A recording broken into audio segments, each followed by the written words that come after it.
오직 성령이 너희에게 임하시면 너희가 권능을 받고 예루살렘과 온 유대와 사마리아와 땅 끝까지 이르러 내 증인이 되리라 하시니라.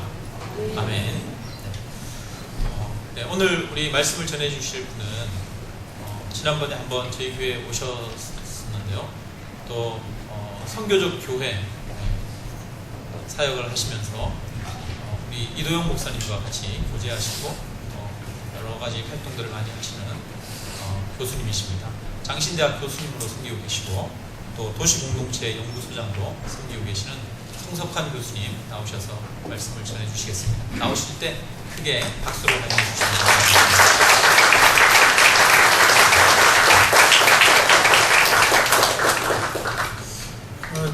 1부 때는 박수 안 주셨는데 저 위층에도 이렇게 있군요. 목사님 안 계시니까 섭섭하세요? 대답이 약한 걸로 봐서 별로 그렇지 않다는 걸로. 목사님 안 계셔도 잘 돌아가야 좋은 교회죠. 소식을 들어보니까 아주 좋은 곳 다니시면서 좋은 충전하는 시간을 가지시는 것 같아요. 부럽기도 하고 또 저렇게 오셔가지고 또 얼마나 엄청난 일을 또 하실까 기대도 되고 그렇습니다. 여러분들은 목사님 자주 만나 뵙고 또 우리 같이 일하는 사역을 나누는 일도 있고 해서 목사님 굉장히 귀중한 좋은 한국교회 사례를 좀 보여주고 계시고 제가 미국이든 어디든 가는 곳마다 목사님에 대해서 또 우리 이 교회의 사역에 대해서 증언하고 있습니다. 많은 분들이 궁금해하세요. 서울 어디 있냐고 물어봐요. 서울 아니라고. 서울이 아닌 곳에 어떻게 이렇게 하냐고. 사람들이 대부분 서울 중심으로 생각하는데 이 동네에서 제가 수원에서도 꽤 오래 살았었거든요. 지금은 남양주에 살지만 여기에서 이렇게 귀한 공동체를 한 발자국 한 발자국 꾸려 나가시는 것이 굉장히 아름답다. 많은 사람들이 지금 더불어서 동산교회를 주목하고 있다. 사람이 주목하는 거야 그렇게 대단하겠어요? 사실은 하나님께서 여러분을 주목하고 계시다는 사실을 여러분 아셨으면 좋겠어요. 하나님의 역사는 항상 변방 또는 사람들이 주목하지 않는 곳 또는 사람들이 중요하다고 생각하지 않는 곳에서 항상 그 역사가 시작이 돼서 드디어 예루살렘은 드디어 로마를 뒤집었곤 합니다. 그래서 여러분이 지금 하고 있는 여러 가지 사역들이 잘 자라고 열매를 맺어서 하나님께서 보시기에 정말 아름다운 사역이 될 수 있기를 바랍니다. 오늘은 절기상 교회 절기상 성령 강림주일이에요. 주님께서 죽으시고 3일 만에 부활하신 다음에 제자들에게 40일 동안 나타나셔서 오늘 본문 위쪽에 보시면 3절에 보시면 하나님 나라의 일을 가르치셨다 이렇게 증언하고 있습니다. 그러신 다음에 이제 승천하시기 전에 성령을 받기 위해서 너희가 예루살렘에 있어라 얘기하시죠. 그리고 부활하신 이후에 50일째 되는 날, 다시 말해서 오순절날 마가의 다락방에 성령께서 구약처럼 임하신 다음에 그 공동체가 하나님 나라의 복음을 담대하게 전하게 됩니다. 근데 하나 주목할 게 있어요. 이미 공부하신 분들은 아시겠습니다만 6절에 보면은 제자들이 예수님께 이렇게 물어봐요. 내가 성령이 오셔서 임하실 것이다 그러기 때문에는 사람들이 물어보고 이스라엘 나라를 회복하심이 이때니까. 이 사람들은 아직도 이 땅의 나라를 생각을 하는 것이죠. 예수님은 40일 동안 줄구장창 하나님 나라를 가르치셨는데 하나님 나라가 아니라 이스라엘 나라를 회복할 때가 바로 그때입니까? 이게 무슨 뜻입니까, 여러분? 주님께서는 죽으시고 부활하신 이유가 하나님의 나라 때문에 죽으시고 부활하셨는데 그래서 제자들에게 다시 죽음과 부활을 증언하는 교회 공동체가 무엇을 말해야 될지 다시 말해서 하나님 나라를 증언해야 된다는 사실을 지금 40일 동안 다시 가르치시고 있는데 이스라엘 백성들은 제자 공동체는 또는 오늘로 얘기하면 교회 공동체는 이때입니까? 우리를 회복하실 때가 이때입니까? 이게 사회비 신천지대 사람들이 맨날 그런 얘기하죠. 우리 휴가 되고 우리가 어떻게 되고 지금도 이렇게 난리를 치잖아요. 그러니까 이게 뭐가 하나님의 뜻을 잘못 이해하면 그런 일은 항상 벌어집니다. 교회라고 하도 멀쩡하게 보여도 항상 자기네 중심적으로 생각을 하게 돼요. 자기네가 생각한 나라를 꿈꿉니다. 네, 여러분. 자기네들끼리 모여 사는 나라를 꿈꿔요. 근데 하나님 뜻은 거기에 있지 않아요. 하나님의 나라는 했을 때는 예수님께서 보여주시고 가르치셨던 하나님의 나라는, 그리고 성령이 임하시면 너희가 증언해야 될 그 내용, 뭘 증언해야 되는가? 하나님 나라를 증언해야 되는데 이것이 뭐냐? 이게 굉장히 중요합니다. 아마도 이 상태로 이동영 목사님이 그동안 굉장히 많이 반복해서 강조해서 하나님 나라에 대해서 말씀하시고 이야기를 했을 줄로 믿습니다. 이것은 여러분 창조 사건 때부터 이미 시작이 된 나라예요. 하나님 나라는 예수님의 죽음과 부활은 갑자기 뚝 떨어진 게 아니고 하나님이 세상을 창조하실 때부터 이미 시작된 증언이 거기에 다 사인이 들었어요. 창조 사건 자체가 하나님의 나라가 어떤 나라인가를 보여주는 사건입니다. 우리 하나님께서는 창조하지 않으셨어도 됐어요. 피조물이 필요한 존재가 아니세요. 완전 무결하시고 모든 걸 다 가지고 계시고 무소부재하시고 완벽한 분이신데 굳이 피조 세계를 만드실 이유가 없는 분이셨어요. 그런데 우리가 믿는 삼위일체 하나님은 사랑의 공동체, 성부, 성자, 성령, 세 위격이 사랑으로 연결되어 있는 관계 대신 공동체셨어요. 이 세 분이 동일한 본질을 가지신 삼위일체께서는 서로 사랑하시고 서로 교제하시고 서로 내주하시는 하나님이셨습니다. 그래서 이분들은 근본적으로 품성 자체가 하나님의 그 본성 자체가 낮추시고 내어주시고 자신을 헌신해 주시는 그런 삼위일체예요. 그래서 창조 사건이라고 하는 것은 그냥 심심해서 이렇게 너무 심심하다, 세계나 천지나 창조하자 이렇게 해서 하신 게 아니고 우리 하나님의 본성이 창조를 가능하게 했던 것입니다. 창조를 했다는 것 자체가 삼위일체 하나님이 스스로 당신들의 자유를, 무한한 권능을 제한하시는 거예요. 우리 하나님은 그런 분이세요. 우리 하나님은 자신들을 낮추시고 당신들을 제한하시고 당신들을 스스로 우리를 위해서 내어주시는 분이세요. 창조의 사건은 굳이 그렇게 안 하셔도 되는데 우리 삼위일체 하나님은 그런 분이시기 때문에 창조를 통해서 자신들을 스스로 내어주시는 분이세요. 그러니까 창조 사건 자체가 이미 십자가를 증언하고 있어요. 창조 사건 자체가 이미 세상을 향해서 자신들을 보내시는 하나님을 보여주고 있어요. 창조 사건 자체가 자신들의 세상을 향해서 파송하시는, 다시 말해서 세상을 향해 자신을 선교하시는 하나님을 증언하고 있는 겁니다. 하나님이 천지창조를 하시지 않아도 그저 그렇게 꼭 창조해야 될 이유가 없는 그런 완전한 분이신데 그분들 스스로가 창조를 통해서 자신을 보내시는 선교적 하나님의 모범을 보이신 것이죠. 그러므로 여러분, 하나님을 믿는 백성들은, 하나님을 믿는 공동체는, 창조의 공동체는 선교적 공동체이어야만 합니다. 하나님이 태초부터 이미 창조 사건을 통해서 선교를 시작하셨어요. 사람을 통해서 하나님의 선교를 도구로 삼아 증언하셨습니다. 사람들은 타락하고 말았습니다만은, 그러므로 하나님을 믿는 공동체는 선교하지 않으면 그건 더 이상 하나님을 믿는 공동체가 아니에요. 교회가 아닙니다. 교회는 마땅히 모름지기 선교하는 공동체이어야만 하고 그 이유는 하나님께서 선교하시는 분이시기 때문에 그래요.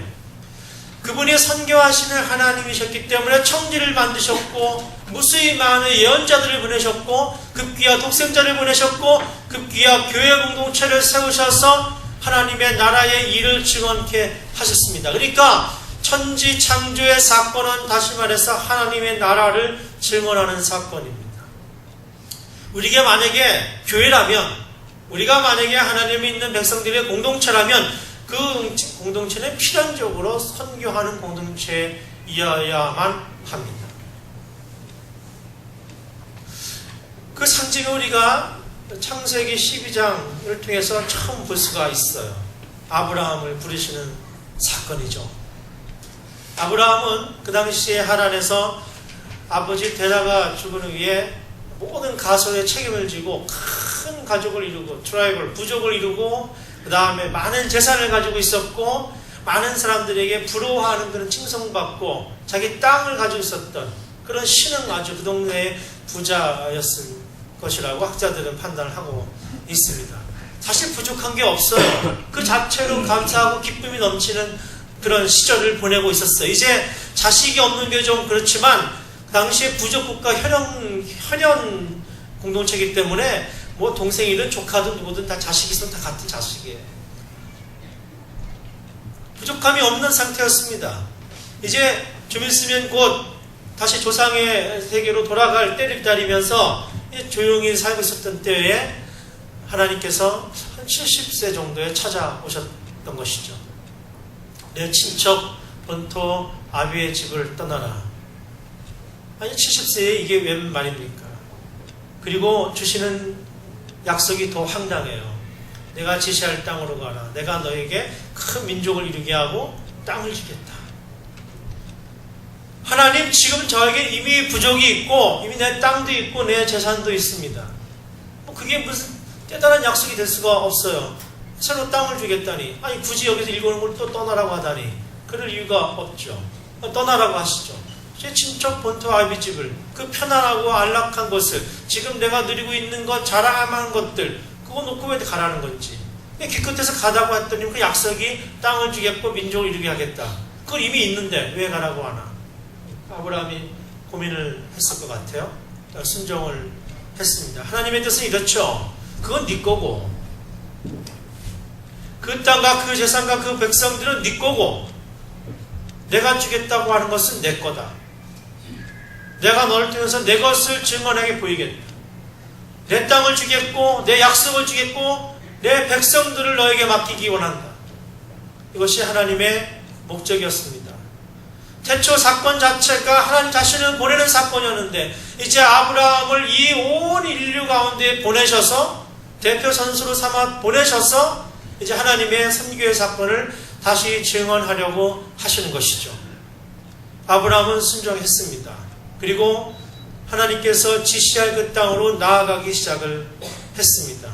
그러나 이것은 이스라엘 백성을 뽑아 올린 것이지만 여기 중고등학생들 있는 것처럼 보이는데 핑미 한 것처럼 이렇게 뽑아 올렸지만 다른 교회가 빵빵 터지는 거예요. 핑미하고 이렇게 올렸는데 아브라함이 들어 올렸잖아요. 여러 사람 중에 아브라함 특별히 선택해서 올렸잖아요. 이 사람에게는 결함이 있었어요. 여러분 혹시 부족한 거 느끼시고 안타까움을 느끼시는 거 있으세요? 하나님이 쓰시기에 딱 좋은 상태라는 걸 말합니다. 자녀가 없었어요. 자녀가 100세의 자녀를 주셨습니다. 그래서 이 너희의 자손들을 통해서 온 인류를 향한 나의 꿈을 보여주겠다라고 증언하시는 것이죠. 근데 치사하잖아요. 100세 얻었는데 금세 또 달라고 그러시니까. 하나님이 이렇게 자꾸 하나님의 선택된 사람들에게 하나님의 그 놀라운 세계를 향한 온 우주를 향한 경륜을 증언하시기 위해서 이런저런 어려움들을 보내시기도 하십니다. 보냄받은 자들은 이런 일을 겪으면서 점점 더 하나님의 놀라운 경륜을 발견하게 되는 것이죠. 핵심이 뭡니까? 그 아들 네 아들 아니라는 뜻입니다. 네가 본토 친척 아비 집에서 누렸던 그 재산과 그 부와 그 부적과 그 땅들 네 것이 아닌 것을 깨닫게 하기 위해서 내가 친척 본토 아비 집을 떠나라고 했던 것처럼 지금 너희가 가는 그 아들을 통해서 그 이스라엘을 통해서 내가 온 세상을 향한 나의 뜻을 증언하고 싶은데 네가 백살 얻은 그 아들 너무 사랑하는데 네 아들이라고 생각하는데 네 아들 아니라는 것을 내가 알려주고 싶다는 겁니다. 왜 아브라함의 아들이 되어서는 안 됩니까? 왜 하나님의 도구여야만 합니까? 지금 하나님은 이스라엘 백성을 구원하시기 위해서 이스라엘을 픽업하신 게 아니에요. 아브라함을 구원하시기 위해서 아브라함을 들어 쓰신 게 아닙니다. 태초부터 시작된 온 인류를 향한 하나님의 선교를 증언하기 위해서 증언자를 세우기 위해서 이 사람들을 부르신 거예요. 그러니까 아브라함에게 주어진 그 100세에 얻은 그 아들은 하나님의 선교를 감당해야 될 소명을 받은 아들이지 이 아브라함의 대를 이을 아들이 아니란 말입니다. 하나님은 태초부터 주님 보내실 때까지, 아니 주님 다시 오실 때까지 이렇게 하나님의 거대한 선교, 다시 말해서 이 피조 세계, 하나님이 만드시고 창조하신 이 피조 세계 모든 존재를 향한 하나님의 구원 사역을 증언하기를 원하십니다. 모세도 이스라엘 히브리 백성이었습니다마는 바로의 왕자로 살았습니다. 그렇지만 그가 민족의 정체성을 깨닫고 사고를 치고 광야로 도망가죠. 광야로 도망가서 그냥 유목민으로 사는 동안에 하나님이 갑자기 나타나십니다. 내 땅을, 내 신을 벗어라. 그리고 가서 내 민족을 구원해라. 여러분, 이 메시지는 민족을 구원하라는 메시지는 내 이스라엘 백성을 구원하라는 뜻이 아니에요. 이렇게 읽으면 안 되는 겁니다. 모세가 이 백성들을 애굽의 압제에서 해방시킨 것은 하나님이 이 세상을 구원하시기 위하는 이 피조세계 천지 모든 만물들을 하나님이 하나님의 뜻대로 구속하기 원하시는 그 뜻을 이스라엘 백성을 통해서 보여주기 원하시는 거예요. 봐라! 이렇게 노예가 됐던 이 백성들을 내가 구해낸 것처럼 온 인류의 모든 피조물들을 죄와 압제 속에서 구원하기 원한다. 이거를 너희가 대표로 증언해라. 이런 뜻입니다. 이것이 모세를 보낸 이유예요. 하나님은 항상 하나님의 나라, 하나님의 통치된 완전한 하나님의 통치 세계를 원하시는데 인간은 그렇지 않습니다. 항상 싸우게 되죠. 바로는 저항하지 않습니까? 여기까지 재앙을 당하고 나서야 다시 보내지만 다시 쫓아와서 결국 모든 마차와 병거가 물에 수장되는 놀라운 사건을 이스라엘이 경험합니다. 낮에는 구름기둥, 밤에는 불기둥을 경험합니다. 마실 물이 없으니까 단물로 바꿔주는 마라의 사건을 경험합니다. 애굽에서 탈출 나온 지 한 달 반이 지나니까 먹을 것이 다 떨어지니까 차라리 거기서 죽이지 왜 여기까지 끌고 나와서 죽이느냐, 불평을 하잖아요. 거기에는 그래도 우리가 노예였지만 먹을 게 많았는데, 여러분, 인간이 가지고 있는 이 노예 근성, 인간의 나라를 지향하면서 왕국을 지향하는 이 근성을 웬만하면 잘 벗으시지 않아요. 하나님께서는 이 나라가 중요한 게 아니고 하나님의 나라를 증언하는, 하나님의 선교를 증언하기 위해서 이 백성을 픽업해서 끌어냈음에도 불구하고 이 백성들은 여전히 자신들의 안위를 생각하는 거예요. 인간의 만족을 추구하는 거예요. 사람은 그렇습니다. 교회 공동체가 교회의 이름으로 모이고 하나님의 이름으로 모여 있지만은 까딱 잘못하면, 한순간 잘못하면 그 교회의 유익을 추구하는, 인간의 나라를 추구하는 공동체가 되고 맙니다. 그래서 오늘날 한국교회에 그런 공동체를 우리가 많이 목도하지 않습니까? 그래서 교회의 이름이 얼마나 조롱을 당하고 있습니까? 너희가 말하는 것이 도대체 그거냐? 여러분, 교회는 마치 태초부터 세우신 그 하나님의 스스로 자신의 자유를 제한해서 창조하신 이 피조 세계를 다시 구원의 세계로 이끌어내시기 위해서 성경의 대표 선수들이 그 증언 공동체로 자꾸 나서게 되는 것이죠. 애굽에서 해방된 이스라엘 백성들은 가나안 땅으로 드디어 언약의 땅으로 들어가지만은 자신들의 왕국을 세우게 됩니다. 왕들이 자신들이 보아서 좋은 대로 행하기 시작합니다. 다시 하나님은 태초부터 수립하신 그 하나님의 선교의 사건을 다시 바로잡기 위해서 예언자들을 세워 보내기 시작합니다. 예언자들은 앞을 미리 보고 예언하는 사람들이 아니에요.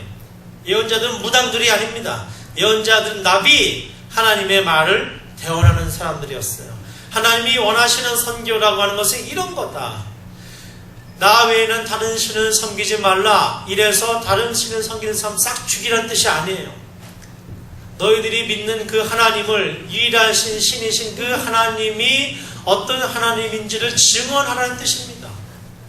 증언하라. 예언자들을 통해서 무수히 많이 보내셨지만 이스라엘은 듣지 않습니다. 자신들의 나라를 꿈꿔요. 자신들의 재산, 자신들의 땅, 자신들의 권력을 꿈꿉니다. 그러나 하나님은 끊임없이 예언자들을 보내서 하나님의 통치, 하나님의 나라, 하나님의 사람들을 증언하게 만듭니다. 듣지 않습니다. 결국은 망하게 됩니다. 망하게 돼요. 이 이스라엘 백성들은 자신들만 선택받았다고 생각합니다. 자신들만 구원받기에 합당한 사람들이라고 생각을 해서 끊임없이 이방인들과 자신들을 나누고 끊임없이 자신들과 타자들을 나누게 됩니다. 여러분, 하나님의 선교를 온전히 깨닫지 못하는 교회 공동체에는 자신들과 타자를 나누는 습성이 굉장히 강하게 나타납니다. 소위 보수적이라는 신앙을 가지고 있는 사람들이 이런 속성을 드러내요. 자기와 타자를 나누는데 너무나 익숙해져 있습니다.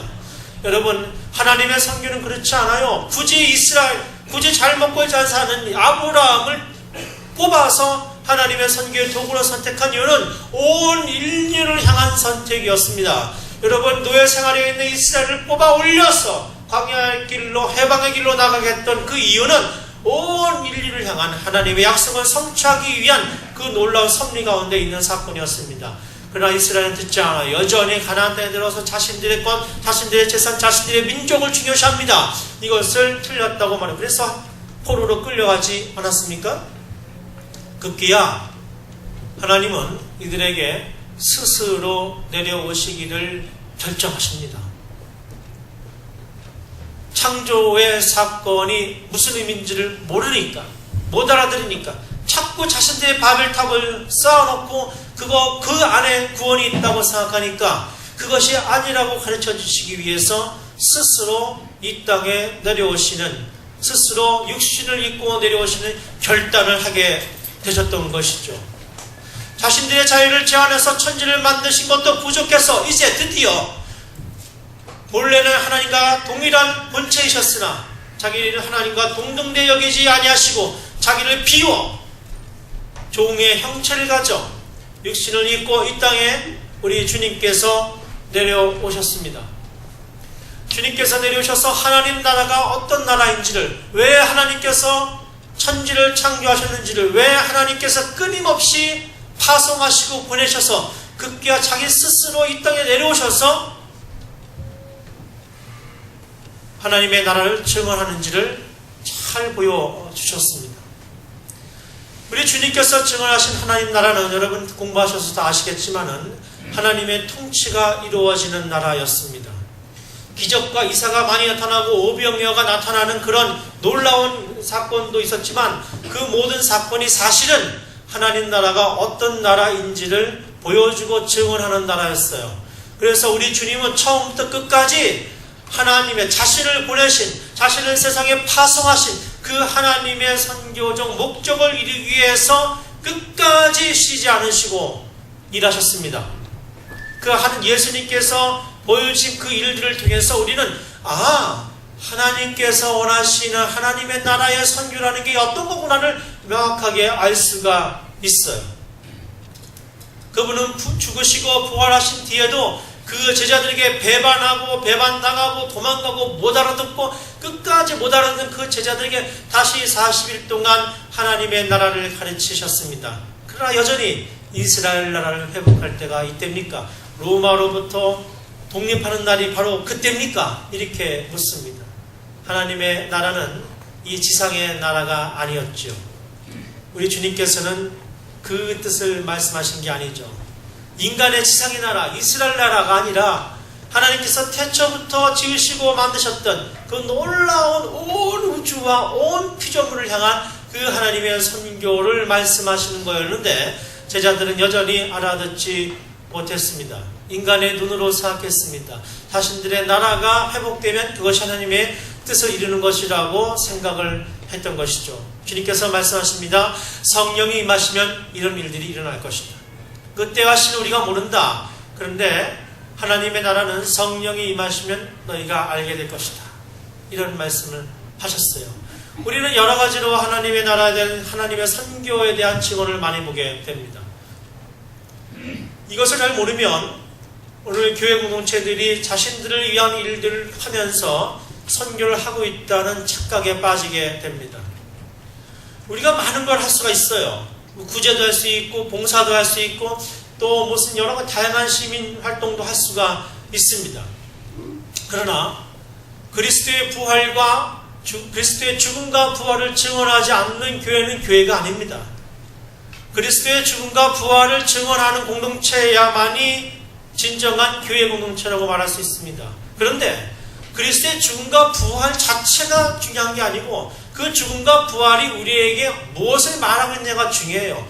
바로 예수 그리스도의 죽음과 부활이 삼위일체 하나님의 태초 사건부터 마지막 다시 오실 그날까지의 동일한 메시지를 우리에게 보여준다는 거예요. 공생의 3년 동안 예수님의 사역, 예수님의 십자가와 부활 사건이 온 인류의 역사를 통치하는, 태초부터 마지막 날까지 온 인류의 역사를, 온 우주의 역사를 하나로 꿰뚫어버리는 사건을 우리에게 보여준다는 겁니다. 하나님의 나라죠. 주님의 죽으심과 주님의 부활하심의 사건은 다시 말해서 하나님이 원하시는 하나님 나라의 선교의 모습을 우리에게 보여주고 있다는 것입니다. 성령이 임하시면 너희가 권능을 받고 온 유대와 사마리아와 땅 끝까지 이르러 내 증인되리라. 무엇에 대한 증인입니까? 죽으심과 부활에 대한 증인입니다. 그 죽으심과 부활은 무엇을 의미합니까? 하나님의 통치, 하나님의 나라를 증언하는 것이죠. 인간의 나라, 이스라엘 나라를 증언하는 게 아닙니다. 예수님 당시에 이스라엘의 민족 지도자들, 종교 지도자들, 레위인들, 사두개인들, 바리새인들은 여전히 자신들 이스라엘 나라만이 구원을 받을 것이라고 생각을 했습니다. 그러한 생각 속에서 모든 이방 사람들, 죄인들, 세리들, 창녀들은 구원의 반열에 이르지 못하는 족속이라고 담을 치고 있었습니다. 그러나 여러분 잘 아시지 않습니까? 우리 주님께서 3년 동안 공생애를 사시는 동안 어떻게 하나님 나라를 증언하셨는지, 주님 사시는 동안에 누구와 함께 하셨는지, 어떤 사람들을 환영하셨는지, 그들에게 어떻게 기쁨이 되셨는지, 어떻게 소망을 전하셨는지 우리는 잘 알고 있지 않습니까? 그분의 삶과 말씀, 사역 자체가 하나님 나라를 증언하고 계십니다. 그래서 그를 따르는 공동체, 그를 고백하는 공동체가 마치 그와 같은 사건들을 증언하고 그와 같은 사건들을 일으키지 않으면 그것은 하나님 나라를 증언하는 게 아니에요. 아무리 좋은 일을 많이 하고 아무리 선한 일을 많이 하지만 그것은 하나님 나라와 관계없는 일이 될 수가 있습니다. 주님의 죽음과 부활을 증언하는 공동체, 다시 말해서 하나님의 선교에 동참하는 공동체, 그 공동체는 하나님 나라를 증언하는 공동체입니다. 하나님 나라의 공동체는 어떤 일을 해야 될까요? 우리 주님께서는 말씀드린 대로 명확하게 우리에게 보여주셨습니다. 그 당시에 이스라엘의 구원의 레토릭, 구원의 이야기에 반열에 끼어있지 않던 사람들, 그러니까 요즘 같아도 무시당하는 사람들, 아니 저와 여러분이 무시하고 있는 사람들, 그 사람들이 하나님 나라의 1차적인 초청 대상이었다는 사실을 여러분 꼭 기억하셔야 합니다.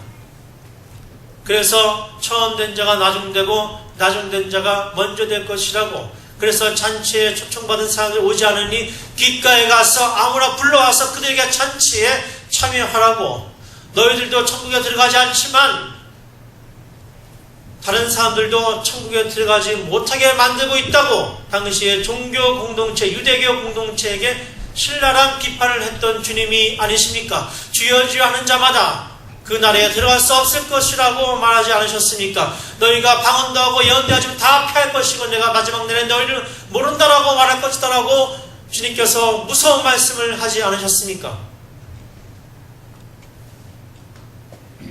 오늘날 많은 교회 공동체가 이렇게 주님의 무서운 정죄에 빠질 수밖에 없는 이유가 어떤 것이겠습니까? 태초부터 시작된 온 인류를 향한 하나님의 선교를 깨닫지 못하기 때문에 그렇습니다. 예수 그리스도의 죽음과 부활 사건이 이 세상을 이처럼 사랑하사 세상 가운데 보내신 하나님 자신의 희생영역이었다는 사실을 모르기 때문에 그렇습니다. 교회 공동체는 언제나 자신들과 세상의 벽을 만들고 자신들이 하나님을 온전히 섬기고 있다고 생각하는 착각 속에 빠지기 쉽습니다. 이스라엘 백성들이 그렇게 했던 것처럼. 그러나 하나님의 뜻은 언제나 교회 단밖을 향해 있습니다. 교회 너머에 있습니다. 온 세상과 오지를 향해서, 피조 세계를 향해서 하나님의 선교는 시작되고 있는 것이죠. 그리고 우리는 언제나 깨어서 교회 바깥에서 세상 가운데 하나님의 일하신 하나님의 선교에 민감해져야 할 이유가 여기에 있는 것입니다. 그렇다면 우리 주님께서 1장 8절 말씀입니다.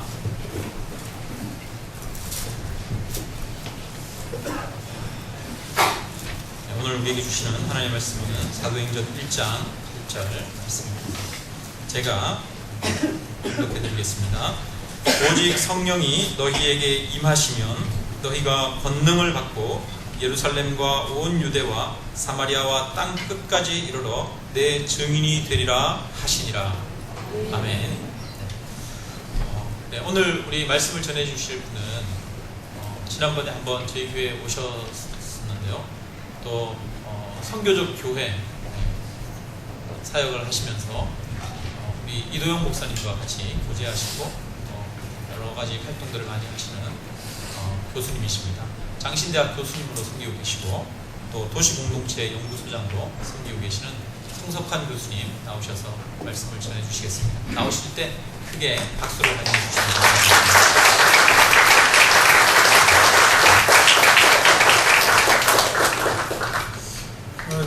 1부 때는 박수 안 쳐줬는데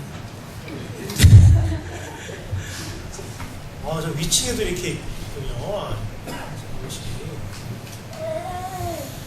목사님 안 계시니까 섭섭하세요? 대답이 약한 걸로 봐서 별로 그렇지 않다는 거고, 목사님 안 계셔도 잘 돌아가야 좋은 교회죠. 소식을 들어보니까 아주 좋은 곳 다니시면서 좋은 충전하는 시간을 가지시는 것 같아요. 부럽기도 하고 또 저렇게 오셔가지고 또 얼마나 엄청난 일을 또 하실까 기대도 되고 그렇습니다.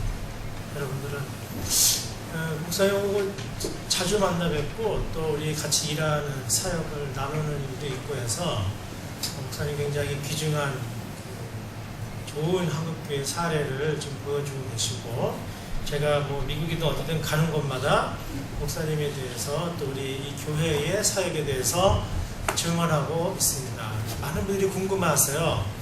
서울 어디 있냐고 물어봐요. 서울 아니라고. 서울이 아닌 곳에 어떻게 이렇게 하냐고. 사람들이 대부분 서울 중심으로 생각하는데, 이 동네에서 제가 수원에서도 꽤 오래 살았었거든요. 지금은 남양주에 살지만 여기에서 이렇게 귀한 공동체를 한 발자국 한 발자국 꾸려 나가시는 것이 굉장히 아름답다. 많은 사람들이 지금 더불어서 동산교회를 주목하고 있다. 사람이 주목하는 거야 그렇게 대단하겠어요? 사실은 하나님께서 여러분을 주목하고 계시다는 사실을 여러분 아셨으면 좋겠어요. 하나님의 역사는 항상 변방 또는 사람들이 주목하지 않는 곳 또는 사람들이 중요하다고 생각하지 않는 곳에서 항상 그 역사가 시작이 돼서 드디어 예루살렘은 드디어 로마를 뒤집었곤 합니다. 그래서 여러분이 지금 하고 있는 여러 가지 사역들이 잘 자라고 열매를 맺어서 하나님께서 보시기에 정말 아름다운 사역이 될 수 있기를 바랍니다. 오늘은 절기상 교회 절기상 성령 강림주일이에요. 주님께서 죽으시고 3일 만에 부활하신 다음에 제자들에게 40일 동안 나타나셔서 오늘 본문 위쪽에 보시면 3절에 보시면 하나님 나라의 일을 가르치셨다 이렇게 증언하고 있습니다. 그러신 다음에 이제 승천하시기 전에 성령을 받기 위해서 너희 예루살렘을 써라 얘기하시죠.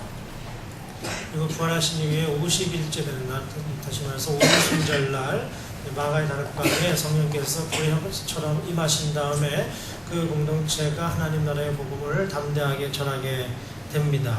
근데 하나 주목할 게 있어요. 이미 공부하신 분들은 아시겠습니다만 6절에 보면은 제자들이 예수님께 이렇게 물어봐요. 내가 성령이 오셔서 임하실 것이다 그러기 때문에는 사람들이 물어보고 이스라엘 나라를 회복하심이 있다니까. 이 사람들은 아직도 이 땅의 나라를 생각을 하는 것이죠. 예수님은 40일 동안 줄구장창 하나님 나라를 가르치셨는데 하나님 나라가 아니라 이스라엘 나라를 회복할 때가 바로 그때입니까? 이게 무슨 뜻입니까, 여러분? 주님께서는 죽으시고 부활하신 이유가 하나님의 나라 때문에 죽으시고 부활하셨는데, 그래서 제자들에게 다시 죽음과 부활을 증언하는 교회 공동체가 무엇을 말해야 될지, 다시 말해서 하나님 나라를 증언해야 된다는 사실을 지금 40일 동안 다시 가르치시고 있는데, 이스라엘 백성들은, 제자 공동체는 또는 오늘로 얘기하면 교회 공동체는 이때입니까? 우리를 회복하실 때가 이때입니까? 이게 시사회비 신천 지는 사람들이 맨날 그런 얘기하죠. 우리 휴가 되고 뭐 어떻게 우리가 뭐 어떻게 되고 지금도 뭐 이렇게 난리를 치잖아요. 그러니까 이게 뭐가 하나님의 뜻을 잘못 이해하면은 그런 일은 항상 벌어집니다. 교회라고 하도 멀쩡하게 보여도 항상 자기네 중심적으로 생각을 하게 돼요. 자기네가 생각한 나라를 꿈꿉니다. 네, 여러분. 자기네들끼리 모여 사는 나라를 꿈꿔요. 근데 하나님 뜻은 거기에 있지 않아요. 하나님의 나라는 했을 때는 예수님께서 보여주시고 가르치셨던 하나님의 나라는, 그리고 성령이 임하시면 너희가 증언해야 될 그 내용, 뭘 증언해야 되는가? 하나님 나라를 증언해야 되는데 이것이 뭐냐? 이게 굉장히 중요합니다. 아마도 이 상태로 이동영 목사님이 그동안 굉장히 많이 반복해서 강조해서 하나님 나라에 대해서 말씀하시고 이야기를 했을 줄로 믿습니다. 이것은 여러분 창조 사건 때부터 이미 시작이 된 나라예요. 하나님 나라는 예수님의 죽음과 부활은 갑자기 뚝 떨어진 게 아니고 하나님이 세상을 창조하실 때부터 이미 시작된 증언이 거기에 다 사인이 들었어요. 창조 사건 자체가 하나님의 나라가 어떤 나라인가를 보여주는 사건입니다. 우리 하나님께서는 창조하지 않으셨어도 됐어요. 피조물이 필요한 존재가 아니세요. 완전 무결하시고 모든 걸 다 가지고 계시고 무소부재하시고 완벽한 분이신데 굳이 피조세계를 만드실 이유가 없는 분이셨어요. 그런데 우리가 믿는 삼위일체 하나님은 사랑의 공동체, 성부, 성자, 성령, 사의 세 위격이 사랑으로 연결되어 있는 관계 대신 공동체셨어요. 이 세 분이 동일한 본질을 가지신 삼위일체께서는 서로 사랑하시고 서로 교제하시고 서로 내주하시는 하나님이셨습니다. 그래서 이분들은 근본적으로 품성 자체가 하나님의 그 본성 자체가 낮추시고 내어주시고 자신을 헌신해 주시는 그런 삼위일체였어요. 그래서 창조 사건이라고 하는 것은 그냥 뭐 심심해서 이렇게 너무 심심하다 세계나 천지나 창조하자 이렇게 해서 하신 게 아니고 우리 하나님의 본성이 창조를 가능하게 했던 것입니다. 창조를 했다는 것 자체가 삼위일체 하나님이 스스로 당신들의 자유를 무한한 권능을 제한하신 거예요. 우리 하나님은 그런 분이세요. 우리 하나님은 자신들을 낮추시고 당신들을 제한하시고 당신들을 스스로 우리를 위해서 내어주시는 분이세요. 창조의 사건은 굳이 그렇게 안 하셔도 되는데 우리 삼위일체 하나님은 그런 분이시기 때문에 창조를 통해서 자신들을 스스로 내어주시는 분이세요.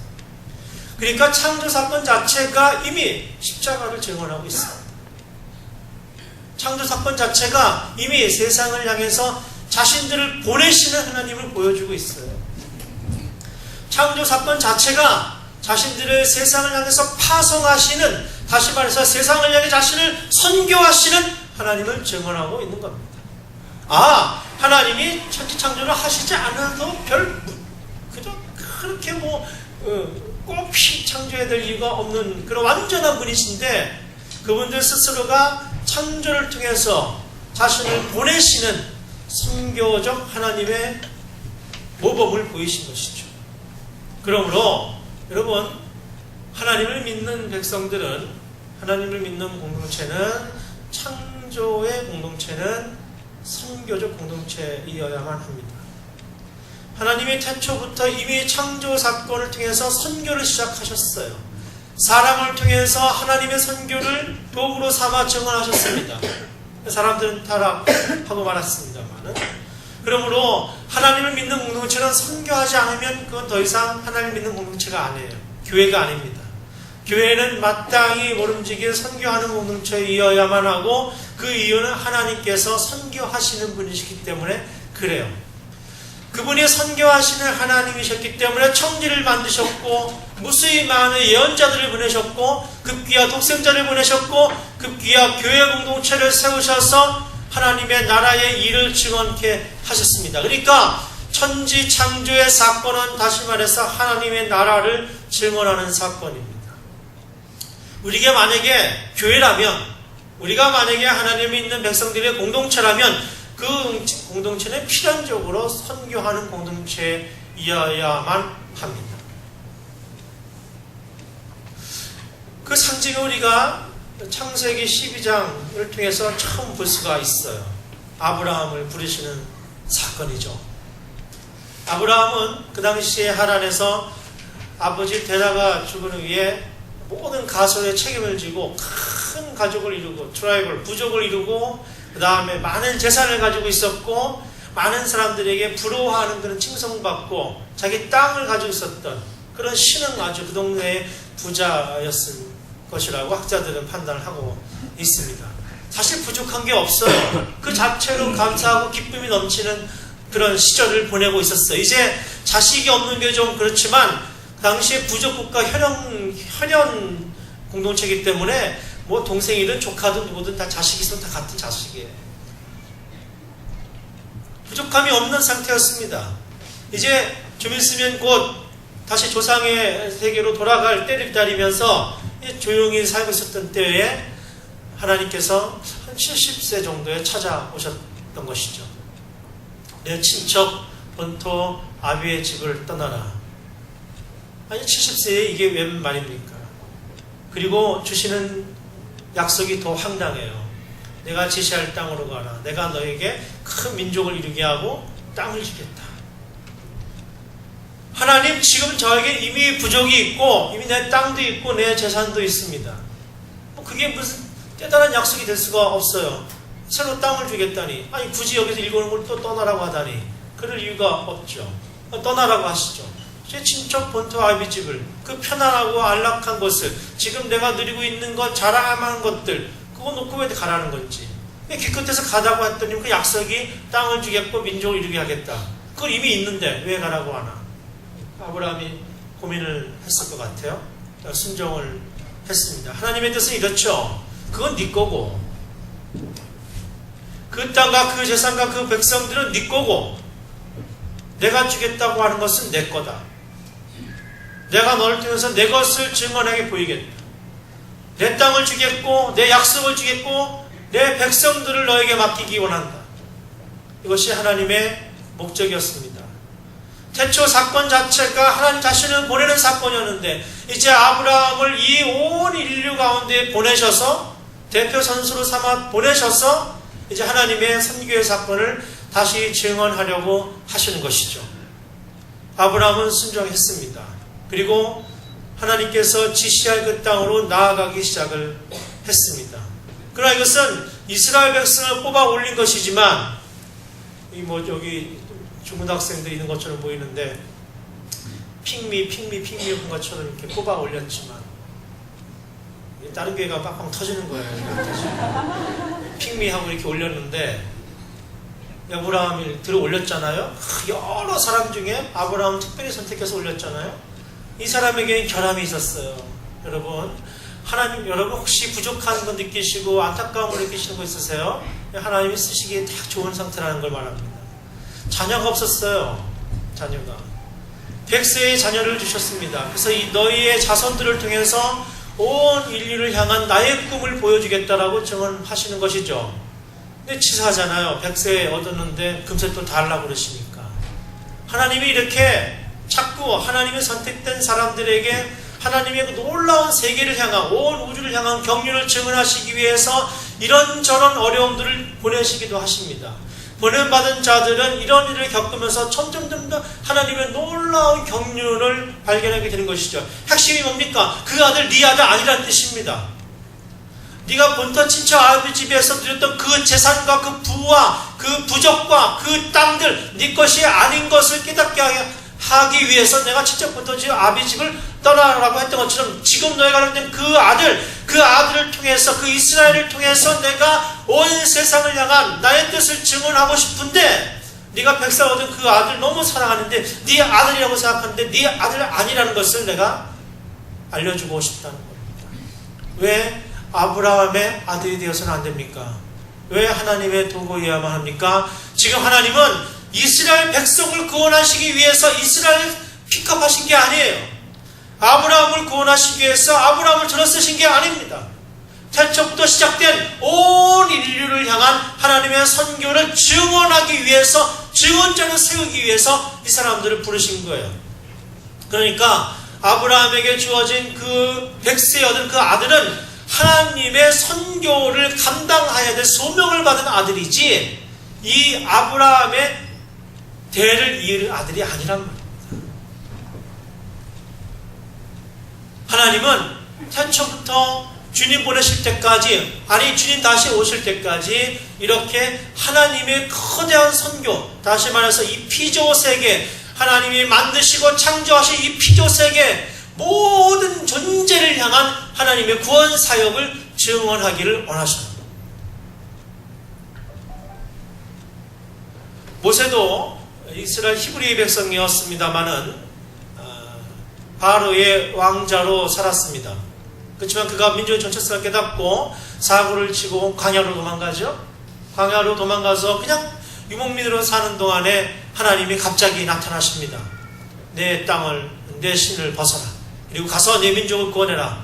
여러분, 이 메시지는 민족을 구원하라는 메시지는 내 이스라엘 백성을 구원하라는 뜻이 아니에요. 이렇게 읽으면 안 되는 겁니다. 모세가 이 백성들을 애굽의 압제에서 해방시킨 것은 하나님이 이 세상을 구원하시기 위하는 이 피조세계 천지 모든 만물들을 하나님이 하나님의 뜻대로 구속하기 원하시는 그 뜻을 이스라엘 백성을 통해서 보여주기 원하시는 거예요. 봐라! 이렇게 노예가 됐던 이 백성들을 내가 구해낸 것처럼 온 인류의 모든 피조물들을 죄와 압제 속에서 구원하기 원한다. 이거를 너희가 대표로 증언해라. 이런 뜻입니다. 이것이 모세를 보낸 이유예요. 하나님은 항상 하나님의 나라, 하나님의 통치된 완전한 하나님의 통치 세계를 원하시는데 인간은 그렇지 않습니다. 항상 싸우게 되죠. 바로는 저항하지 않습니까? 여기까지 재앙을 당하고 나서야 다시 보내지만 다시 쫓아와서 결국 모든 마차와 병거가 물에 수장되는 놀라운 사건을 이스라엘이 경험합니다. 낮에는 구름기둥, 밤에는 불기둥을 경험합니다. 마실 물이 없으니까 단물로 바꿔주는 마라의 사건을 경험합니다. 애굽에서 탈출 나온 지 한 달 반이 지나니까 먹을 것이 다 떨어지니까 차라리 거기서 죽이지 왜 여기까지 끌고 나와서 죽이느냐, 불평을 하잖아요. 거기에는 그래도 우리가 노예였지만 먹을 게 많았는데, 여러분, 인간이 가지고 있는 이 노예 근성, 인간의 나라를 지향하면서 왕국을 지향하는 이 근성은 웬만하면 잘 벗어지지 않아요. 하나님께서는 이 나라가 중요한 게 아니고 하나님의 나라를 증언하는, 하나님의 선교를 증언하기 위해서 이 백성을 픽업해서 끌어냈음에도 불구하고 이 백성들은 여전히 자신들의 안위를 생각하는 거예요. 인간의 만족을 추구하는 거예요. 사람은 그렇습니다. 교회 공동체가 교회의 이름으로 모이고 하나님의 이름으로 모여 있지만은 까딱 잘못하면, 한순간 잘못하면 그 교회의 유익을 추구하는, 인간의 나라를 추구하는 공동체가 되고 맙니다. 그래서 오늘날 한국교회에 그런 공동체를 우리가 많이 목도하지 않습니까? 그래서 교회의 이름이 얼마나 조롱을 당하고 있습니까? 너희가 말하는 것이 도대체 그거냐? 여러분, 교회는 마치 태초부터 세우신 그 하나님의 스스로 자신의 자유를 제한해서 창조하신 이 피조 세계를 다시 구원의 세계로 이끌어내시기 위해서 성경의 대표 선수들이 그 증언 공동체로 자꾸 나서게 되는 것이죠. 애굽에서 해방된 이스라엘 백성들은 가나안 땅으로 드디어 언약의 땅으로 들어가지만은 자신들의 왕국을 세우게 됩니다. 왕들이 자신들이 보아서 좋은 대로 행하기 시작합니다. 다시 하나님은 태초부터 수립하신 그 하나님의 선교의 사건을 다시 바로잡기 위해서 예언자들을 세워 보내기 시작합니다. 예언자들은 앞을 미리 보고 예언하는 사람들이 아니에요. 예언자들은 무당들이 아닙니다. 예언자들은 나비, 하나님의 말을 대언하는 사람들이었어요. 하나님이 원하시는 선교라고 하는 것은 이런 거다. 나 외에는 다른 신을 섬기지 말라. 이래서 다른 신을 섬기는 사람 싹 죽이라는 뜻이 아니에요. 너희들이 믿는 그 하나님을, 유일하신 신이신 그 하나님이 어떤 하나님인지를 증언하라는 뜻입니다. 증언하라. 예언자들을 통해서 무수히 많이 보내셨지만 이스라엘은 듣지 않습니다. 자신들의 나라를 꿈꿔요. 자신들의 재산, 자신들의 땅, 자신들의 권력을 꿈꿉니다. 그러나 하나님은 끊임없이 예언자들을 보내서 하나님의 통치, 하나님의 나라, 하나님의 사람들을 증언하게 만듭니다. 듣지 않습니다. 결국은 망하게 됩니다. 망하게 돼요. 이 이스라엘 백성들은 자신들만 선택받았다고 생각합니다. 자신들만 구원받기에 합당한 사람들이라고 생각을 해서 끊임없이 이방인들과 자신들을 나누고 끊임없이 자신들과 타자들을 나누게 됩니다. 여러분, 하나님의 선교를 온전히 깨닫지 못하는 교회 공동체에는 자신들과 타자를 나누는 습성이 굉장히 강하게 나타납니다. 소위 보수적이라는 신앙을 가지고 있는 사람들이 이런 속성을 드러내요. 자기와 타자를 나누는데 너무나 익숙해져 있습니다. 여러분, 하나님의 선교는 그렇지 않아요. 굳이 잘 먹고 잘 사는 아브라함을 뽑아서 하나님의 선교의 도구로 선택한 이유는 온 인류를 향한 선택이었습니다. 여러분, 노예 생활에 있는 이스라엘을 뽑아 올려서 광야의 길로, 해방의 길로 나가게 했던 그 이유는 온 인류를 향한 하나님의 약속을 성취하기 위한 그 놀라운 섭리 가운데 있는 사건이었습니다. 그러나 이스라엘은 듣지 않아 여전히 가나안 땅에 들어서 자신들의 것, 자신들의 재산, 자신들의 민족을 중요시합니다. 이것을 틀렸다고 말해요. 그래서 포로로 끌려가지 않았습니까? 급기야 하나님은 이들에게 스스로 내려오시기를 결정하십니다. 창조의 사건이 무슨 의미인지를 모르니까, 못 알아들으니까 자꾸 자신들의 바벨탑을 쌓아놓고 그 안에 구원이 있다고 생각하니까 그것이 아니라고 가르쳐 주시기 위해서 스스로 이 땅에 내려오시는, 스스로 육신을 입고 내려오시는 결단을 하게 되셨던 것이죠. 자신들의 자유를 제한해서 천지를 만드신 것도 부족해서 이제 드디어 본래는 하나님과 동일한 본체이셨으나 자기는 하나님과 동등되 여기지 아니하시고 자기를 비워 종의 형체를 가져 육신을 입고 이 땅에 우리 주님께서 내려오셨습니다. 주님께서 내려오셔서 하나님 나라가 어떤 나라인지를, 왜 하나님께서 천지를 창조하셨는지를, 왜 하나님께서 끊임없이 파송하시고 보내셔서 급기야 자기 스스로 이 땅에 내려오셔서 하나님의 나라를 증언하는지를 잘 보여주셨습니다. 우리 주님께서 증언하신 하나님 나라는 여러분 공부하셔서 다 아시겠지만은 하나님의 통치가 이루어지는 나라였습니다. 기적과 이사가 많이 나타나고 오병이어가 나타나는 그런 놀라운 사건도 있었지만 그 모든 사건이 사실은 하나님 나라가 어떤 나라인지를 보여주고 증언하는 나라였어요. 그래서 우리 주님은 처음부터 끝까지 하나님의 자신을 보내신, 자신을 세상에 파송하신 그 하나님의 선교적 목적을 이루기 위해서 끝까지 쉬지 않으시고 일하셨습니다. 그 예수님께서 보여주신 그 일들을 통해서 우리는 하나님께서 원하시는 하나님의 나라의 선교라는 게 어떤 거구나를 명확하게 알 수가 있어요. 그분은 죽으시고 부활하신 뒤에도 그 제자들에게 배반당하고 도망가고 못 알아듣고 끝까지 못 알아듣는 그 제자들에게 다시 40일 동안 하나님의 나라를 가르치셨습니다. 그러나 여전히 이스라엘 나라를 회복할 때가 이때입니까? 로마로부터 독립하는 날이 바로 그때입니까? 이렇게 묻습니다. 하나님의 나라는 이 지상의 나라가 아니었죠. 우리 주님께서는 그 뜻을 말씀하신 게 아니죠. 인간의 지상의 나라, 이스라엘 나라가 아니라 하나님께서 태초부터 지으시고 만드셨던 그 놀라운 온 우주와 온 피조물을 향한 그 하나님의 선교를 말씀하시는 거였는데 제자들은 여전히 알아듣지 못했습니다. 인간의 눈으로 생각했습니다. 자신들의 나라가 회복되면 그것이 하나님의 뜻을 이루는 것이라고 생각을 했던 것이죠. 주님께서 말씀하십니다. 성령이 임하시면 이런 일들이 일어날 것이다. 그때가 시는 우리가 모른다. 그런데 하나님의 나라는 성령이 임하시면 너희가 알게 될 것이다. 이런 말씀을 하셨어요. 우리는 여러 가지로 하나님의 나라에 대한 하나님의 선교에 대한 증언을 많이 보게 됩니다. 이것을 잘 모르면 오늘 교회 공동체들이 자신들을 위한 일들을 하면서 선교를 하고 있다는 착각에 빠지게 됩니다. 우리가 많은 걸 할 수가 있어요. 구제도 할 수 있고 봉사도 할 수 있고 또 무슨 여러 가지 다양한 시민 활동도 할 수가 있습니다. 그러나 그리스도의 부활과 그리스도의 죽음과 부활을 증언하지 않는 교회는 교회가 아닙니다. 그리스도의 죽음과 부활을 증언하는 공동체야만이 진정한 교회 공동체라고 말할 수 있습니다. 그런데 그리스도의 죽음과 부활 자체가 중요한 게 아니고 그 죽음과 부활이 우리에게 무엇을 말하고 있느냐가 중요해요. 바로 예수 그리스도의 죽음과 부활이 삼위일체 하나님의 태초 사건부터 마지막 다시 오실 그날까지의 동일한 메시지를 우리에게 보여준다는 거예요. 공생의 3년 동안의 예수님의 사역, 예수님의 십자가와 부활 사건이 온 인류의 역사를 통치하는 태초부터 마지막 날까지 온 인류의 역사를, 온 우주의 역사를 하나로 꿰뚫어버리는 사건을 우리에게 보여준다는 겁니다. 하나님의 나라죠.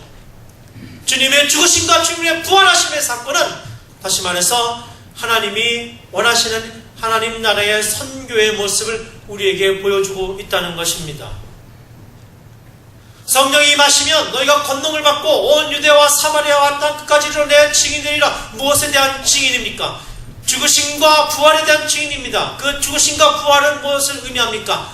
하나님의 통치, 하나님의 나라를 증언하는 것이죠. 인간의 나라, 이스라엘 나라를 증언하는 게 아닙니다. 예수님 당시에 이스라엘의 민족 지도자들, 종교 지도자들, 레위인들, 사두개인들, 바리새인들은 여전히 자신들 이스라엘 나라만이 구원을 받을 것이라고 생각을 했습니다. 그러한 생각 속에서 모든 이방 사람들, 죄인들, 세리들, 창녀들은 구원의 반열에 이르지 못하는 족속이라고 담을 치고 있었습니다. 그러나 여러분 잘 아시지 않습니까? 우리 주님께서 3년 동안 공생애를 사시는 동안 어떻게 하나님 나라를 증언하셨는지, 주님 사시는 동안에 누구와 함께 하셨는지, 어떤 사람들을 환영하셨는지, 그들에게 어떻게 기쁨이 되셨는지, 어떻게 소망을 전하셨는지 우리는 잘 알고 있지 않습니까? 그분의 삶과 말씀, 사역 자체가 하나님 나라를 증언하고 계십니다. 그래서 그를 따르는 공동체, 그를 고백하는 공동체가 마치 그와 같은 사건들을 증언하고 그와 같은 사건들을 일으키지 않으면 그것은 하나님 나라를 증언하는 게 아니에요. 아무리 좋은 일을 많이 하고 아무리 선한 일을 많이 하지만 그것은 하나님 나라와 관계없는 일이 될 수가 있습니다. 주님의 죽음과 부활을 증언하는 공동체, 다시 말해서 하나님의 선교에 동참하는 공동체, 그 공동체는 하나님 나라를 증언하는 공동체입니다. 하나님 나라의 공동체는 어떤 일을 해야 될까요? 우리 주님께서는 말씀드린 대로 명확하게 우리에게 보여주셨습니다.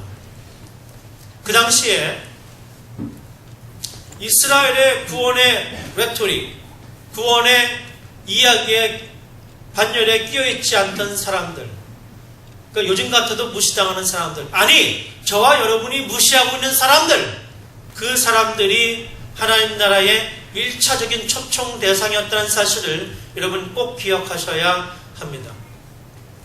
그래서 처음 된 자가 나중되고 나중된 자가 먼저 될 것이라고, 그래서 잔치에 초청받은 사람들이 오지 않으니 귓가에 가서 아무나 불러와서 그들에게 잔치에 참여하라고, 너희들도 천국에 들어가지 않지만 다른 사람들도 천국에 들어가지 못하게 만들고 있다고 당시의 종교 공동체, 유대교 공동체에게 신랄한 비판을 했던 주님이 아니십니까? 주여 주여 하는 자마다 그 나라에 들어갈 수 없을 것이라고 말하지 않으셨습니까? 너희가 방언도 하고 예언도 하지만 다 피할 것이고 내가 마지막 날에 너희를 모른다라고 말할 것이다라고 주님께서 무서운 말씀을 하지 않으셨습니까? 오늘날 많은 교회 공동체가 이렇게 주님의 무서운 정죄에 빠질 수밖에 없는 이유가 어떤 것이겠습니까? 태초부터 시작된 온 인류를 향한 하나님의 선교를 깨닫지 못하기 때문에 그렇습니다. 예수 그리스도의 죽음과 부활 사건이 이 세상을 이처럼 사랑하사 세상 가운데 보내신 하나님 자신의 희생영역이었다는 사실을 모르기 때문에 그렇습니다. 교회 공동체는 언제나 자신들과 세상의 벽을 만들고 자신들이 하나님을 온전히 섬기고 있다고 생각하는 착각 속에 빠지기 쉽습니다. 이스라엘 백성들이 그렇게 했던 것처럼. 그러나 하나님의 뜻은 언제나 교회 단밖을 향해 있습니다. 교회 너머에 있습니다. 온 세상과 오지를 향해서, 피조 세계를 향해서 하나님의 선교는 시작되고 있는 것이죠. 그리고 우리는 언제나 깨어서 교회 바깥에서 세상 가운데 하나님의 일하신 하나님의 선교에 민감해져야 할 이유가 여기에 있는 것입니다. 그렇다면 우리 주님께서 우리에게 증언하신 하나님의 나라는 누구를 찾아가야 되나, 이런 고민을 우리가 갖게 됐죠. 하나님의 나라는 하나님의 통치라 그랬어요. 하나님의 나라는 하나님의 통치다. 하나님이 다스리는 나라다. 1차적으로 교회 공동체는, 성령의 공동체는, 성령이 임한 공동체는, 성령과 함께 임재하시는 공동체는 하나님 나라의 통치를 경험하는 공동체입니다. 하나님이 우리 공동체 안에 충만하게 임했다고 하는 것은 하나님의 나라가 우리 안에 이루어졌다는, 하나님의 통치와 다스림이 우리 안에 실현됐다고 하는 것을 말해요. 그래서 초대교회에는 그런 사건이 많이 일어나지 않았습니까? 물건을 놔두고 서로 통용하고 나눠 쓰고 이런 일들이 많이 일어나지 않았습니까? 하나님 나라가 임하시면 너와 나의 장벽이 사라져요. 교회와 세상의 장벽이 사라지는 사건들이 무수히 일어나게 됩니다. 성경을 통해서 그 증언을 볼까요? 오늘 말씀을 보십시오. 성령이 임하시면 너희가 권능을 받고, 이 권능을 받아야만 하나님 나라를 증언할 수가 있습니다. 인간의 힘으로는 불가능해요. 인간의 힘으로 100세 아들을 갖다 바치는 게 불가능합니다. 인간의 힘으로는 친척 본토 아비집을 떠나는 것이 절대 불가능해요. 성령이 임하시고 권능을 받아야만 가능합니다. 권능이 임하시면 어떤 일이 일어납니까? 예루살렘과 유다와 사마리아와 땅끝까지. 문제는 예루살렘과 유다는 지금 이들이 있는 곳이에요. 이들은 다 유대인이 아닙니까? 이스라엘 백성들이 아닙니까? 원래 자신들이 구원받았다고 생각하는 사람들 아닙니까? 이미 믿은 자들 아닙니까? 저와 여러분과 같이 이미 구원을 이룬 자들 아닙니까? 유다와 예루살렘과 유다, 그리고 땅끝까지 이 사이에 있는 게 중요합니다. 여러분, 성령이 임하시고 권능을 받으면 이미 구원을 받았다고 생각하는 저와 여러분과 같은 유다와 사마리아, 이스라엘과 땅끝까지 우리가 나가야 되는데, 문제는 이 사마리아가 문제라는 거예요. 오늘날도 이 사마리아를 제대로 감당하지 못해서 오늘날 교회가 하나님의 천지창조를 통한 피조 세계를 향한 온 인류를 향한 이 하나님의 선교에 나아가지 못합니다. 문제는 사마리아예요. 우리의 땅과 친척 본토 아비집과 저 세상과 사이에 사마리아가 있습니다.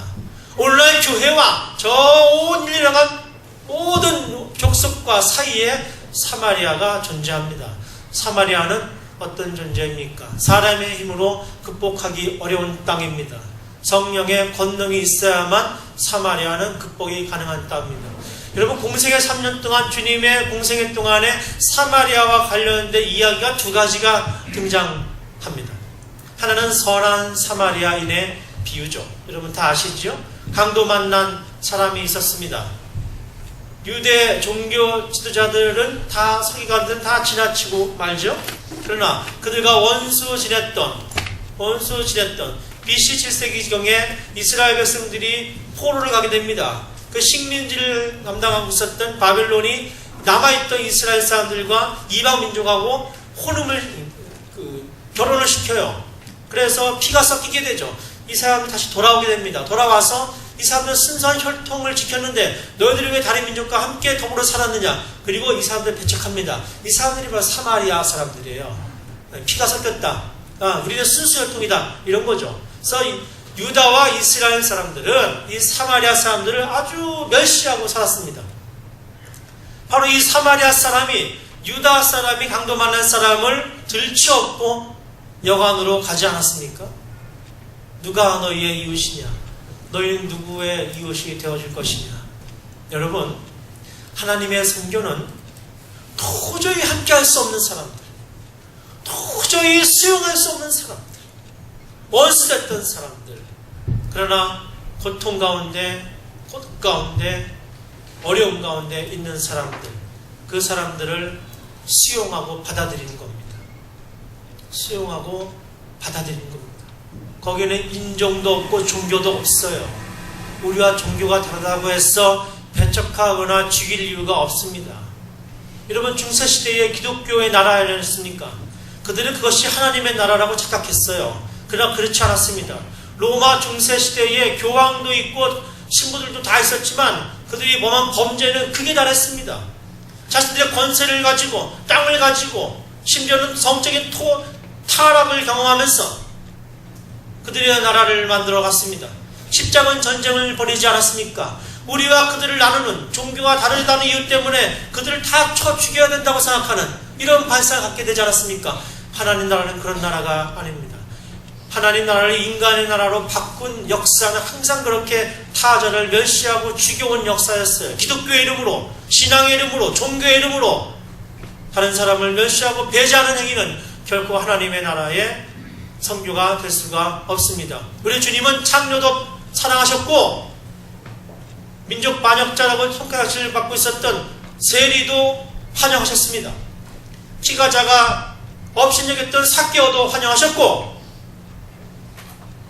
의리의리한 복장을 입고 와서 엄청나게 많은 돈을 헌금하는 사람보다 전 재산을 드린 과부의 헌금이 더 귀하다고 말씀하셨고 사람을 살리기 위해선 안식일날 일을 해서 미라를 까먹어도 문제가 없다고 말씀하셨고 하나님의 선교는 담을 넘는 겁니다. 경계를 넘는 거였어요.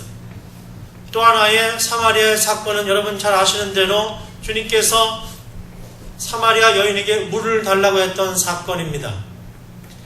이 이야기는 정말 여러 가지 면에서 우리에게 하나님의 선교가 무엇인지를 잘 증언해주고 있어요.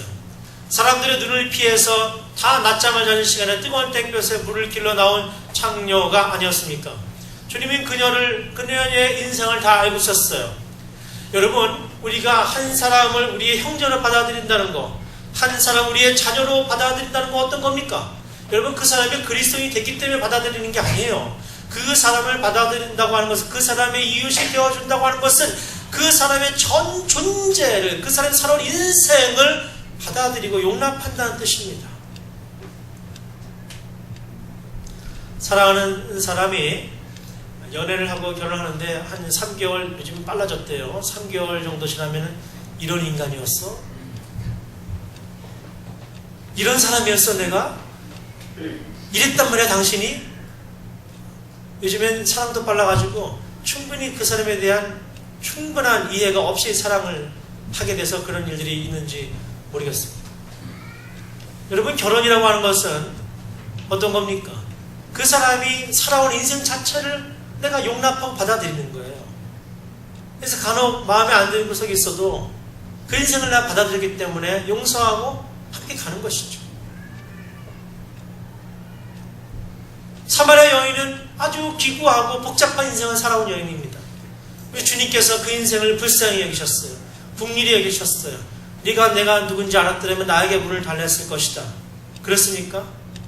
유대인 청년이, 그것도 처녀에게, 사마리아 처녀에게 자꾸 말을 거는 거예요. 성가시죠. 귀찮죠. 안 그래도 사람 피해서 왔는데 자꾸 남자가 말을 걸어. 짜증나죠. 더군다나 유대인이에요. 그리고 자기 과거를 다 알고 있어. 기분 나쁘죠. 말을 끊으려고 했습니다. 이제 나와 당신은 도저히 말을 같이 섞을 수 없는 완전히 다른 존재입니다. 라는 것을 알려주기 위해서 묻습니다. 당신들 유대인들은 저 예루살렘이 진짜 예배처라고 생각하고 우리는 저 사마리아가 진짜 예배당이라고 생각하는데 어떤 게 옳습니까? 제 아무리 마음이 너그러운 사람이라도 이 질문을 받은 유대인들은 폭발하는 게 당연해요. 감히 예루살렘하고 사마리아하고 비교해? 감히? 예루살렘하고 사마리아하고 어떻게 비교해? 그러나 주님께서는 이렇게 말씀하셨죠? 여러분 다 아시죠? 하나님은 영이시니 예배하는 자가 영과 진리로 예배하는 것이다. 거기도 아니고 여기도 아니다. 내가 만약에 있는 곳에서 진심으로 하나님을 만나면 그것이 곧 하나님의 나라가 임하는 곳이다. 이 말씀에 이 사마리아 여인은 유대인 청년을 메시아로 인식하게 됩니다. 자기 능력으로 아니요. 성령이 임하신 것이죠. 그리고 자신이 피했던 마을 한가운데로 냅다 달려나가기 시작하지 않습니까? 자기 스스로 자신의 벽을 허무는 사건을 우린 목도하는 것 아닙니까? 유대인과 사마리아 여인의 벽이 허물어졌고 인간과 신의 벽이 허물어졌고 그 다음에 이 사마리아 여인과 마을 공동체의 벽이 허물어지는 사건 아닙니까? 들어갑니다.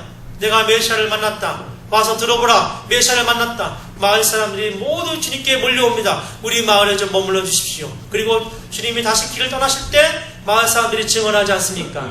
우리가 너의 사마리아 여인 너의 말을 듣고 이 사람을 믿었지만 이제는 이 예수님의 말씀을 듣고 배운 것으로 우리가 믿게 됐다. 얼마나 놀라운 일입니까? 여러분, 하나님의 나라는 벽을 넘게 되어 있습니다. 나와 너의 경계를 허물어뜨리게 되어 있습니다. 성령이 임하시면 지금까지 있었던 막힌 담들이 허물어지게 되어 있습니다. 하나님의 나라에는 나와 너가 없는 나라예요. 하나님의 나라에는 구분이 없는 나라입니다. 하나님의 나라가, 하나님의 통치가 임하시면 모든 피조물이 마침내 하나님의 영광을 보게 될 것입니다. 그리스도의 죽음과 부활을 통해서 증언된 그 하나님의 선교의 참 의미를 깨닫게 될 것입니다. 성령이 임하셨어요. 그래서 이 사마리아를 넘지 못하면 절대 딴 곳으로 갈 수가 없어요. 그래서 사마리아를 처음 넘은 사건이 먼저 나타나지 않고서는 절대 이방 선교가 불가능한 것입니다.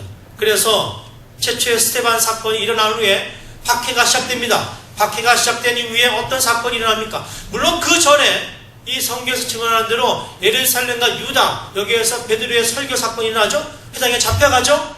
베드로가, 그 도망갔던 베드로가 담대하게 주님을 설교하고 증언하지 않았습니까? 그 사건 뒤에 박해가 일어나고 스테반이 순교하고 최초로 사마리아에 주의 말씀을 들고 증언하며 쫓아간 사람이 누굽니까? 빌립 집사였습니다. 이 사건이 있고 나서야 이제 드디어 바울이 등장하고 이 사도행전을 통해서 온 땅 끝까지 이르는 하나님의 선교가 전면화되는 것을 볼 수가 있습니다. 여러분, 성령이 임하시면 하나님의 선교는 하나님의 나라를 너와 나 없이 구분 없이 증언하는 놀라운 사건이 되는 것이죠. 우리 주님의 부활과 우리 주님의 죽음과 부활의 사건은 그리스도인들만의 사건이 아니에요. 온 피조물을 향한 하나님의 높으신 선교적 사건입니다. 온 피조물이 다 찬양에 맞이하는 사건입니다. 우리는 이 사건을 증언해야 될 책임이 있는 사람들입니다. 그러면 어떻게 증언해야 될까요? 사실 이게 제일 어려운 거죠. 오늘날 사마리아는요, 단지 이렇게 경계만 넘는 것에만 국한되어 있지 않습니다. 만약에 21세기에 주님이 오셨다면 더 구체적으로 얘기했을 것 같아요. 오늘날 한국 사회에 어떤 경계가 있습니까? 여러분, 돈 아니면 경계가 만들어지지 않을 정도로 돈이 중요한 사회가 됐습니다. 100원도 아닌 완장만 차면은 갑절을 해대는 사회로 변해버렸습니다. 회장이면 문지기를 우습게 여겨도 된다고 생각합니다. 아파트에 자기 집에 살면 경비원을 우습게 대해도 생각한다는 세상에 살고 있습니다. 돈이면 다 되고 돈이 있으면 모든 사람들을 우습게 봐도 된다고 생각하는 세상 풍조에 우리가 살고 있습니다. 비단 대한민국만 그런 게 아니에요. 온 세계가 돈이 최고라고 생각하게끔 세상이 미쳐 돌아가고 있습니다. 중고등학교 학생들의 꿈이 임대업자가 되는 것, 건물을 임대료 받아먹고 사는 것이 꿈이라고 말할 정도로 지금 상황이 그렇게 되어가고 있습니다. 겉은 멀쩡한 것 같고 예수를 믿는 것 같고 예배를 드리는 것 같지만 그들의 욕망은 세상의 욕망과 전혀 다르지가 않아요. 어떻게든 권력을 틀어주고 돈을 틀어주고 땅을 틀어줘서 나의 것을 틀어줘서 본토 친척집에 느긋하게 앉아 세상을 호령하며 사람들에게 자랑하며 살고 싶다는 것이 오늘날 기독 청년들의 꿈인 것이 설문조사에 드러나고 있습니다. 사마리아 땅은 오늘날 이 땅에 드리워진 이 돈의 그림자, 돈의 욕망을 극복하는 것도 포함이 됩니다. 다시 말해서 우리가 가지고 있는 세상의 권세나 돈의 권세를 가지고 사람을 사람으로 대접하지 아니하고 함부로 대접하고 멸시하는 이 태도, 이 물질주의, 만몬주의, 이것을 넘어서지 못하면 결코 하나님의 선교의 그 창조 섭리를 우리가 회복할 수가 없습니다. 그렇기 때문에 성령이 임하신 공동체는 양반과 상놈이 함께 예배드렸던 것입니다. 그 옛날. 그래서 성령이 임했던 성령의 공동체는 백인과 흑인이 함께 예배해야 된다고 선언했던 것입니다. 그래서 성령의 공동체는 가진 자나 가지지 않는 사람들이나 물건을 통행하며 한 형제 한 자매로 살았던 것입니다. 그래서 성령의 공동체는 더 이상 권력으로 사람들을 억누르지 못하도록 저항해 왔던 것입니다. 그래서 성령의 공동체는 너와 내가 없고 종교가 다르다고 해서 싸워서는 안 된다고 외쳤던 것입니다. 그래서 성령이 임한 하나님 나라의 백성들은 전쟁을 반대하고 평화를 선언했던 것이죠. 그래서 성령의 공동체가 이렇게 할 때에야만 가난한 자에게 기쁜 소식이 되는 것입니다. 그래서 복음이 우리에게 희망이 되는 것입니다. 오늘날 수없이 많이 갑질을 하는 사람들에게 우리는 이 하나님의 나라의 원리를 증언해야 합니다. 우리의 욕망도 비춰봐야 합니다.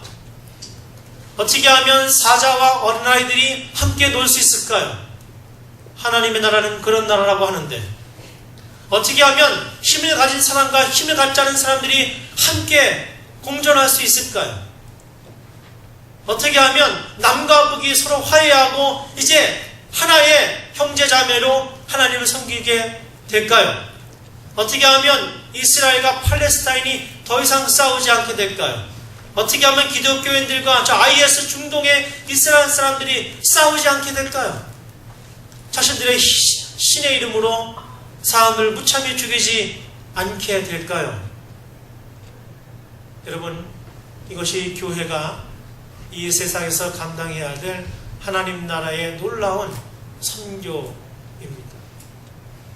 벽을 만들어서는 결코 선교할 수가 없습니다.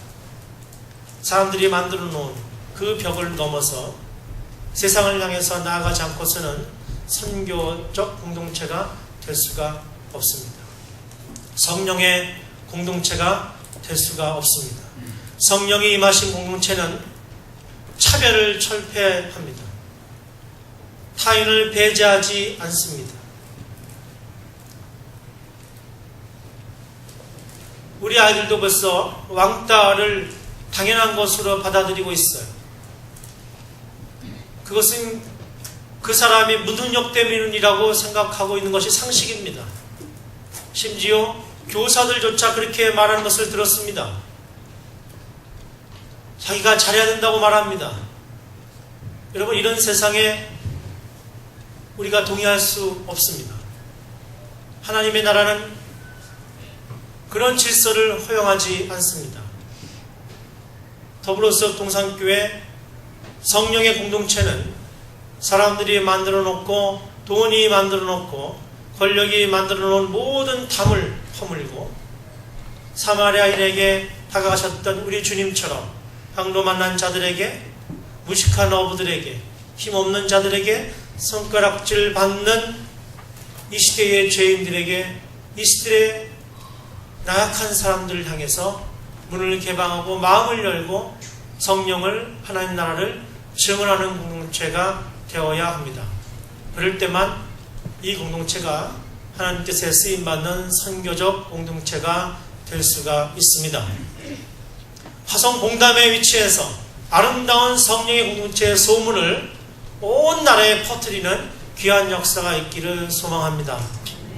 여러분을 통해서 살아계신 성령님께서 진짜 하나님의 선교가 무엇인지를 증언해 주실 수 있기를 소망합니다.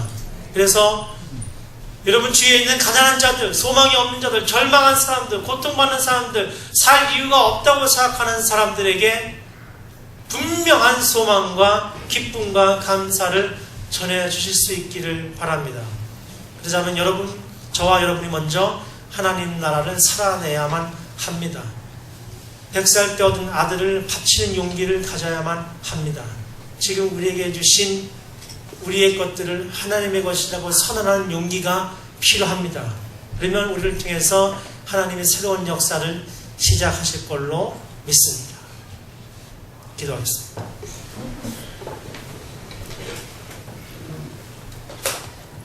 살아계신 우리 하나님 아버지, 태초부터 이제 주님 다시 오실 마지막 날 때까지 쉬지 아니하시고 지금도 일하시며 하나님의 선교를 하고 계신 우리 하나님 아버지, 예수 그리스도를 통하여서 주님의 십자가와 부활을 통하여서 우리에게 알려주신 그 하나님 나라, 온 인류와 온 피조물을 향한 그 하나님의 나라, 그리스도의 이름을 통하여 증언될 그 하나님의 나라, 더불어서 동산교회 공동체가 성령의 공동체가 되어서 그 하나님의 나라를 선언하고 증언하는 선교적 공동체가 될 수 있도록 하나님 인도하여 주시옵소서. 예수님 이름으로 기도하옵나이다.